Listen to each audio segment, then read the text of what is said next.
Good morning, good morning, good morning, and happy Monday to you all. So, who's excited about this week as I am? Anybody?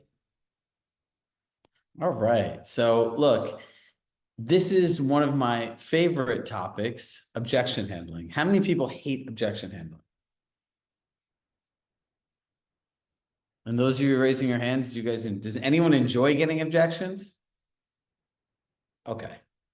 All right, cool. So look, this is one of these areas of your business that I would say is the most critical one. And before we get into our session, I want you to think of your brain and your view of objection handling like your iOS system on your iPhone, right? So how many people have an iPhone? Pretty much everybody. Okay, cool. And I'm sorry for the Android users here. I don't have a good analogy for you.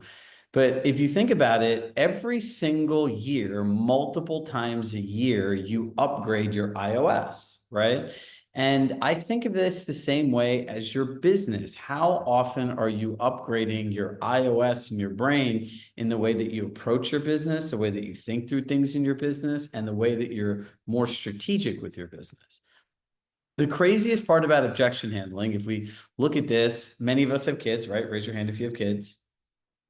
Now, imagine your kids took the same test over and over and over again. And every single time they came home and said, Mom or Dad, I got this question wrong. What would you tell them? Anybody? Unmute yourself. What would you tell your children? Let's review it and practice what we did wrong and work on it again. Bingo. Now, here's my next question. An objection is very similar to getting a question wrong on a test. So my first logical question is, why don't we do the same thing in our business that we tell our children? Does anyone have an answer for me? Seems pretty simple. Mary Murphy, I love your background and that you're on a treadmill right now. So does anyone know why? Like that's really the root cause of all of this. Why don't we actually invest the time into learning the objections, how to handle the objections, and then how to figure out so they don't come up again? Now, my first real estate coach told me that real estate is not brain surgery, Shrug. It's doing a lot of really simple things well. And I said, well, if that's the case, why does everyone seem to have such a hard time with it? It's because in the course of our day, we have all these different things to do. But the things that really move the needle are the things we generally spend the least time on. Does that make sense? So number one, attached to this training, there'll be a client challenge tracker. You all need to obsessively track every single objection that you get from your clients. You don't need to figure out how to answer them right away, but at least start to see, okay, here are the patterns of what's coming up, right? And now here's the part that I want 100% clarity and alignment on for us. When we get the same objection again, I want you to write it down again. Because if you start seeing I'm getting the same objection 3, 4, 5, 6 times, what does that mean? Anybody? You need to know how to answer it. You need to go back and look at what part of your presentation is that objection related to, so that it does not come up again. All right, so let me hop into our training. Now, bear with me. I don't know. If you could see this whole part here, I have OCD. This is driving me crazy, but I don't understand why my computer just went rogue today, but it's here. So look, we want to master the art of turning objections into opportunities, right? Because every single objection you have, it is a new opportunity. Because odds are, if you're getting an objection with a client, they're giving the same objections to other people. I don't think there are very many people that are trained so well in real estate that they know exactly how to ask the client for what they want, understand exactly what the client needs, and then have that exact presentation with them or conversation with them, right? So what is an objection? It's like if you see the ruler and the gavel, when people have an objection, it's not like being in court. It's like, I object. No one's objecting to you, your product, your service. It's not rejection. It is a clarifying question. So for those of you that have notes, write down an objection is a clarifying question. That's all that it is, right? It means that the client needs more information, right? The second part is it's an opportunity, right? If you watched our real-time coaching lab with Rory last Friday, and if not, I suggest everyone check it out. It was amazing. He says one of the best things to do is turn the confusion into clarity, and that's where the magic happens. So when you have an objection, they're confused. They need more information. They don't understand, and it's a communication gap, right? It's a sign of an unclear value proposition. Remember, we always talk about that perpendicular line. This is what my client needs. This is what I offer, and together it equals one straight line. The more it's like this, the harder time they have in hiring you, right? So if you offer 8 things, you should know those 8 things really well. If Mark Hernandez only wants 4 things and now you offer 6, 7, 8 things, they're going to be confused and you're going to get objections. Or they're going to either think A, you're the wrong agent for them because what they want and how you work is different. Or B, they're going to think, oh, we need less and we're going to discount the commission. There is such a high level of strategy and communication, pre-qualifying, that all of this goes together. And this is why I'm saying we all need to learn to be expert salespeople, which is having effective conversations. If you don't know how to handle objections, understand where they come from, how to cure the cause along with treating the symptom, you're just going to keep losing money every year.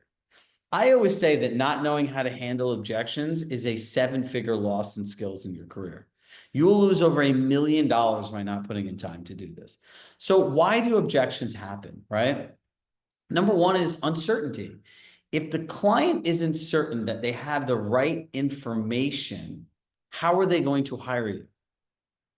So I'll give you an example. If you start talking about 3-phase marketing and you're like, yeah, we put your listing on compass.com as a company coming soon. Is that, do they really have certainty on how that phase of 3-phase marketing is going to help them get more traffic, higher buyer demand, better feedback, and ultimately align on a more strategic launch? No, right? Number 2, it's value concerns. How does this translate into a great ROI on the investment they make, right? So it's the simple question, what do you do in exchange for the compensation you receive? Number 3, it's trust building, right? Some people just like giving objections because they like testing you. Now, here's the thing. There are people, I'm one of these people. I will, no matter how good a presentation is, 9 out of 10 times just ask somebody something crazy just to see how they respond. Can anyone tell me what is my reasoning behind doing that? You want to see how skilled they are. Skilled they are? Okay, that could be a reason. Anybody else? If they're actually listening. If they're actually listening, who said that? That was me. Thank you, Cindy. That was a good one. You're welcome. Anybody else? One more.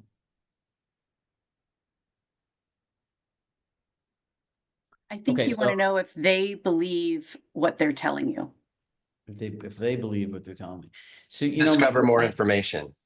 More information. So actually it's none of those. So my dad told me a long time ago that the true measure of a great relationship is how do 2 people deal with conflict, right? So if the salesperson sees it one way, the client sees it another way, an objection could simply be a test to see how you respond or react to when 2 people see things differently. So if you respond and your physiology changes, your tonality changes, you just, like we do so much marketing, we don't, and you become combative, right? Remember the keys to effective conversation, no telling, no explaining, no being combative. It becomes problematic and they're like, whoa, okay, so if I don't do everything that Shrog wants in the way that he wants, there's going to be a problem. And number 4, it's comparison shopping. Sometimes they're just evaluating different options. Every person has a right to understand what's the difference between a discount broker and a full service broker. or I would say a luxury broker. Now, luxury does not mean price tag. I always say the new luxury is feeling. Every person has the right to feel that buying or selling a home is a luxury experience where no detail is left to chance and that people are anticipating their needs, right? That feels great. Do you all understand now why objections happen? So I call this my modern medicine approach. Modern medicine is you go to a doctor, you don't feel well. They give you a pill, a drug, or just go take this, right? And it pretty much is like answering the specific objection directly, right? I don't feel good. I'll give you an example. I think I have the flu or I have a sore throat. Great, here's a Z-Pack, you'll feel better. And it's a short-term solution to an immediate concern, right? So we need to be able to do both. We need to be able to treat the symptom, but then we need to be more strategic and cure the cause, right? Curing the cause is more holistic functional medicine.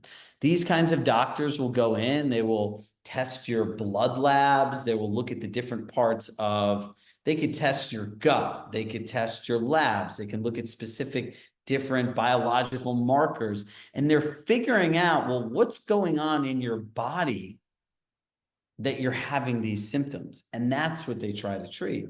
So for us in real estate, that's saying, okay, what part of our presentation was unclear in their minds that led them to have this clarifying question or concern? And then you can go back and in your role playing, in your practice, know that, okay, great, like I need to focus on this part of my presentation because I've noticed in the month of May, I've gotten the same objection 6 times.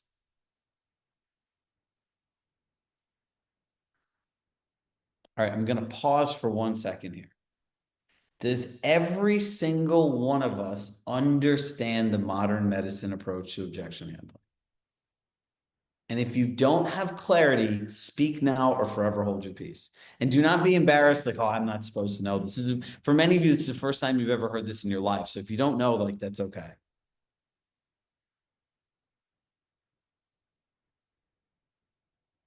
Have any of you thought about your business this way?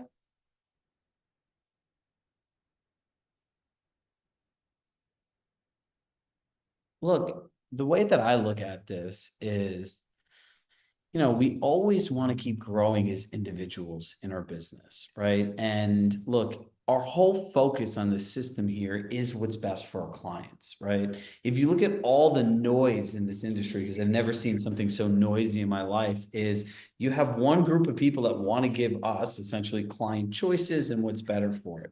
You have another group of people that don't want to give choices and are just like, well, some people are complaining this is what we want to do just for control, right?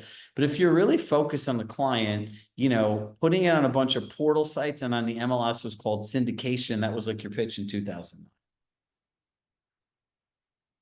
That's not that, like the challenges that people have around inventory websites. That's a symptom. It's just a symptom. It's not the cause, right? So if you really care about your clients, like you want to create clarity amongst that confusion. Because remember, when I'm selling my house, right, I seem to believe that my goals as a human are, how do I find the right place? How do I integrate my listing with my life? I have kids, I have work, I have to have the house ready all the time. Most agents want to make repairs. They want to take all my pictures down. They want to turn my house into what feels like a modern hotel.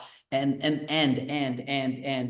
agents show up in there and are like, all right, you want to sell your home? I can do this, I can do this, I can do this, and we should change this and move this. And I got photos, I got videos, I got 3-phase marketing, I got Compass Concierge, I got all of these different things. Do you see how conflicting those points of view are? And then on top of it, these clients have no idea what's going on. The way that most agents communicate all the things that are coming up, it's like an episode of 24. It happens in real time. Except there's no cool clock that goes do, do, do, do. You know, if you've ever seen 24, you know what I'm talking about. Big Jack Bauer fan here. So if you think about it, we just need to slow down to speed up, right? Like I want you all to be way more strategic with your business, the way that you think about it. Because look, the greatest gift that you can ever give yourself is the ability to change the way that you think about something that you presently do today. Once you do that, you upgrade your mindset, right? When I got my job at Compass, I'll never forget this, and I'll share this quick story with you. So Rory was my manager when I worked at Compass. So the first training program he asked me to make the program, and I'll never forget it. It was a Thursday afternoon. I had to go down to the city. 5 minutes of pleasantry, how's your family? How's this? How's that? I talked to him. We went through the thing. He's like, change this, move this. I want you to think through this differently. Think through this like this. Come back Monday. Come back Monday, right? Monday morning. Now, mind you, I still have a full workload and everything. And one of the things that he appreciated most about me as an employee, he's like, I love how you work for me. But if you didn't like what I was saying, you're like, you're wasting my time. I have a whole bunch of other work to do that's more important than this. So I go back. There's no pleasantries. He's like, yeah, this is good. This is not. He's like, think about this and then come back again. And do you know what my response was? I literally freaked out. I was like, are you freaking kidding me? I'm like, we have 27 more minutes here. You wasted all my time coming here. I have all this other work to do. He's like, all right, calm down. He's like, look, I can give you the answer and we can do this together 100%, but this is better for me. He's like, I can teach you how to think about this differently so you understand how to make training for thousands of people at once and what the shifts are that you need to make and the way that you process the information. That's better for you. Which one do you want to do? I chose door number 2, right? And that brings me to the same reason I'm sharing this with you. You have door number 1, you can always learn all the objections and the answers. Door number 2 is learning how to think about them differently so they don't happen anymore. A great presentation should organically lead to the next step of I want what Michael, Keith, Alessandra, and Miriam and Mary have to offer. Great team, right? Like I want what they have. How do I get it? That's a great presentation. Think about it. You don't want to be sold. You want to be excited to buy. How many people have sat through things and are like, I want that? Now think about this. How many of you want your entire business integrated into Compass One? Do I have to even explain that to you? No, you want it. And believe me, you're going to want it even more once you get in there and realize like how much it takes to go in there. We have 6 different people in 5 months of working on this. It's like the song that never ends. But that's curing the cause of all of this friction that people can have. So treating the symptom, you need a direct response, right? You cannot be evasive, right? You have to use an actual framework that's non-combative, solution focused, and you ultimately have to align what you're offering and the answer into what's best for your client. If they see blank, if they see red, and then you want to tell them they should be seeing orange, you're going to have a problem. So curing the cause now. What part of your presentation was unclear? How do we refine the way that we're asking those anchoring questions, getting them to say that this is the best, marketing plan that'll get the most traffic, that they're happy with, the types of marketing and the way that your home will be sold and marketed. And ultimately it's creating clarity, right? If you connect what you do with their goal of maximizing their equity in a collaborative client experience where no details left to chance, that's all the people want. They want great customer service and the most money possible for their house. And in some cases, they don't even want the most money possible for their house. They want what they want for their house. Has anyone come across a client in the last year where driving up the price to the highest amount of people is not what they wanted? Anybody? It happens. Ask your client this question. Is there anything outside of price that's important to you? Is there anything outside of price that's important to you? If I was selling my house, if you could sell my house without going on the MLS one day ever in my life, and I bought my house in 2019, which I did here in Westport, and it's gone up so much in value, I don't care, right? Or people that bought their houses 20 years ago that never in their life did they think they'd see a surge in equity like they did during COVID. And they already have money. Do you think every person wants to publicly put their house on every website where they sacrifice their privacy, have to like leave their house whenever anyone calls, get tons of people there off. Like, not everyone wants that. Most people do, but not everybody. All right, let's go through the ACE framework. Acknowledge, clarify, empower. Repeat back what they said. It shows that you're listening. Clarify, identify what they really want, and ask great questions that reveal their true needs. Now, here's an example, and then we'll get into this. By the way, I absolutely love this picture, right? The Ace of Spades. Acknowledge, I understand you want an agent with a 1% less commission. Clarify. So I hear you correctly, Mark. You're trying to maximize the equity in your home. And then the third one, empower. If you were happy with what John at discount brokerage would say, I know your time's really valuable. What specifically made you call me today?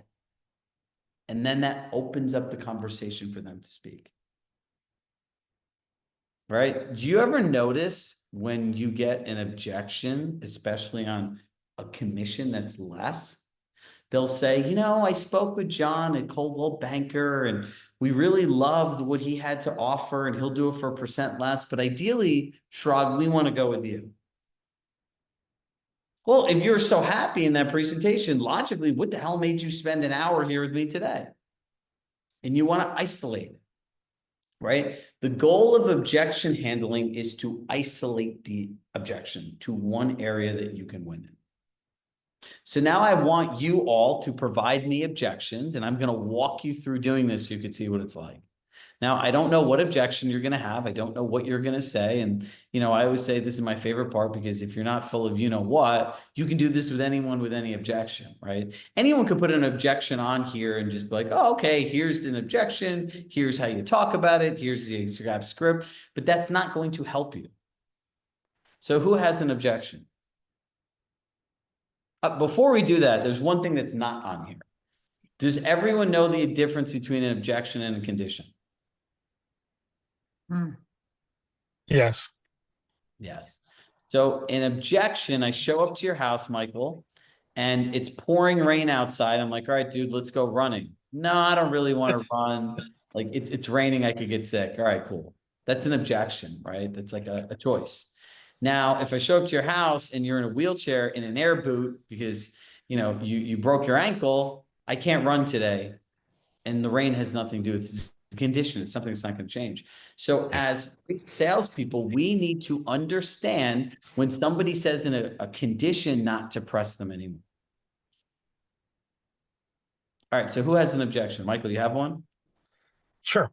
And then Well, keep Shrug, I really would like to sell my house, but I'm not going to sell unless I get the price I want. I want $600,000. I know my house is only worth $550,000, but I'm not selling unless I get $600,000.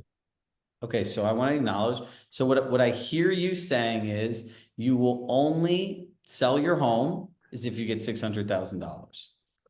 Correct, and I'm not taking a penny less. Got it. So what you really want to do based on what other buyers are willing to pay for homes, to clarify, is set a record in your market or your neighborhood.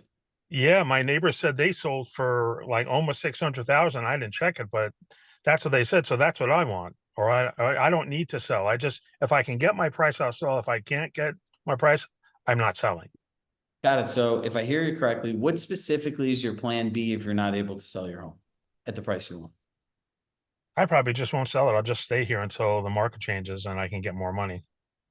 Got it. And are you familiar, or has anyone taken the time to share with you what specifically needs to happen in the market for your value to go up? No. Would it be helpful if I walked you through that, and whatever you decide to do in the end, I support you 100%? Yeah, that's fine. But I kind of know what I want to get, but I'm willing to listen. Yeah, look, I'm in agreement. If that's your price, that's your price. What I would like to do is walk you through where the market is today again, and specifically the things that would have to happen. I can go back and look at historic trends to see when prices were at 5, what it took to go to 550 in timeframes, and we can make decisions based on facts, not feelings. Would that be okay for you? That sounds fair. All right, done. Did I argue with him?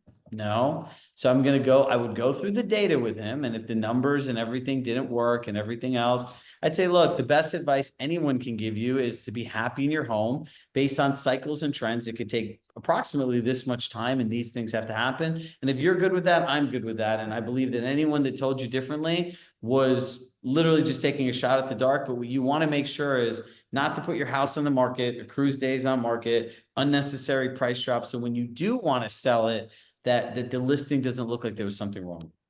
And that's it. I didn't argue. Did I argue with you? No. I'm not like, well, the comps say this, and if you really want to, like, you're not listening to what he's saying. Right? Right. And then if he doesn't, then if I don't agree with you and I say I want what I want and there is nothing I'll do about it, then that's actually a condition you can't overcome. Exactly. But then I would ask you another question, right? I would say, hey, Michael, so what specifically will happen for you when you sell at this price? Well, I'll get the money I want and I'll be able to move on with my plans. Got it. And so what will not happen if you sold at 575 versus 600? I will not be able to move on with my plans. Got it. And if there was an opportunity based on what was going on the market to make that money up in your second purchase, was that something you're open to looking at? Yeah, that sounds as long as I net, I have a number in my mind that I want to net.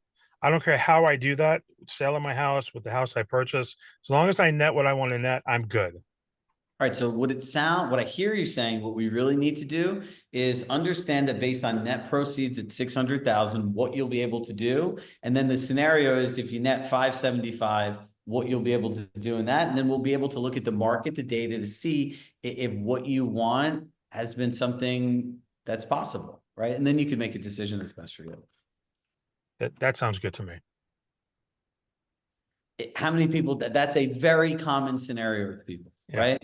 I was calm, I was cool, I was collective. And like, remember what he does is his choice. So Keith, what's your objection? I can sit here and do this all day. I love this, if you can't tell. Michael took mine, but I've got a number two. And I would say that would be, I love Compass. Keith, you seem like a great guy. I love Compass, but there's, other companies will do it for, for less commission, for 5%. So if you come down to 5%, the business is yours. Got it. So what I hear is that you love what we say. You do feel, based on what we said before, that this would be the best representation of your home in terms of marketing and strategy and technology. Is that still how you feel, Keith?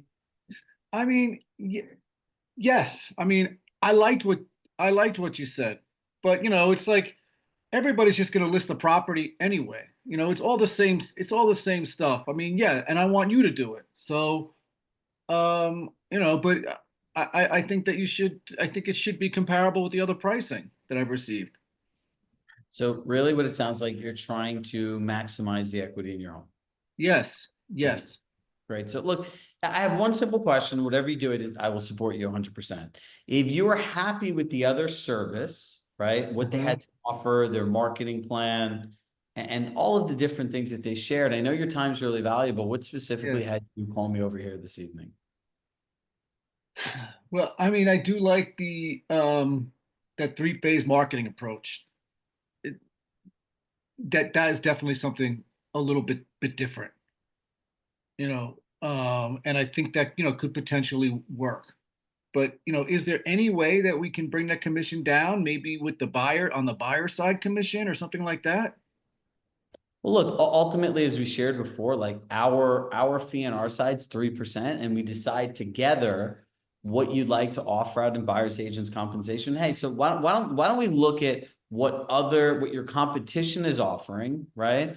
And every agent and buyers are going to look at that. We both know that buyers sign agreements, and let's see what's in alignment with buyer's agents compensation. Let's look at that first. And then let's go back and look at the value to you in your specific situation of an effective three-phase marketing launch versus just going on the market without no feedback, no momentum, no traffic, no built up buyer demand. And then whatever you decide to do, I support you 100%. Okay, that's So if good. you ask me again, would you cut the commission? I'd say no. Do you have any other questions? Yeah. All right. And so now everyone head over to Martha's role play group. There's a lot to practice here. right? This is something you all should invest in time doing. And remember, you should be better than this than me. I don't speak with clients every day. I don't have nearly as many opportunities as you do. And look, it's a learned skill that anyone can learn. Martha? Chirag, we're staying on this link, correct? Okay, I guess we're staying on this link. So everyone stay here. Laura, can you make Martha a co-host, please?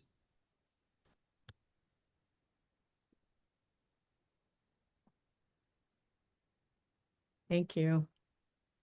Thanks, You a Chirag. co-host? All right. All right, everybody. Love my heart. I love you all. And Martha, you can take it from here. Okay, thank you.